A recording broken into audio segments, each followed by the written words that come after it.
There's a kind of pain that doesn't come from something that happened to you. It comes from something that never did. No single event, no clear memory, just a quiet, persistent feeling that something essential was always missing. Psychology has spent generations studying trauma as a visible wound, something you can point to, date, and name. But there's an entire category of suffering that leaves no evidence, no scar, no story you can tell at a dinner table without feeling like you're being dramatic. It's called childhood emotional neglect, and it's defined not by what happened, but by what consistently didn't. The caregiver who was physically present but emotionally unreachable, the feelings that were never acknowledged. The child who reached out again and again and learned, slowly, silently, that reaching out didn't work. And here's the part that matters most. That child didn't decide the adults were broken. Children almost never do. They decided they were the problem, that their emotions were too much, or too small, or simply not worth responding to. Here's what that does developmentally.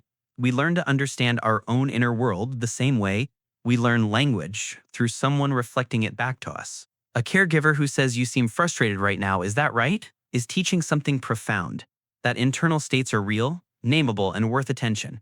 When that mirroring is absent, the child grows into an adult who genuinely struggles to identify what they're feeling. Researchers call this Alexithymia, and studies consistently link it to early emotional neglect. It's not a personality flaw, it's a gap left by an absence. In adulthood, this often looks like high functioning on the outside and quiet disconnection on the inside. Competent, reliable, the kind of person everyone assumes is fine, because seeming fine was the first survival skill they ever mastered. And then there are relationships where it gets quietly painful, because someone who grew up emotionally invisible doesn't just struggle to connect. They often pull away precisely when connection becomes real.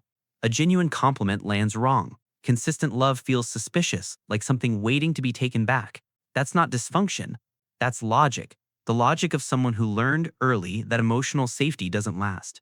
The need for closeness never disappeared. It just stopped making noise, because noise never helped. A major 2024 research review found consistent evidence that childhood emotional neglect significantly impacts emotional regulation in adults, and also noted that it remains one of the least studied forms of early adversity. The wound hardest to see is the one we've spent the least time understanding.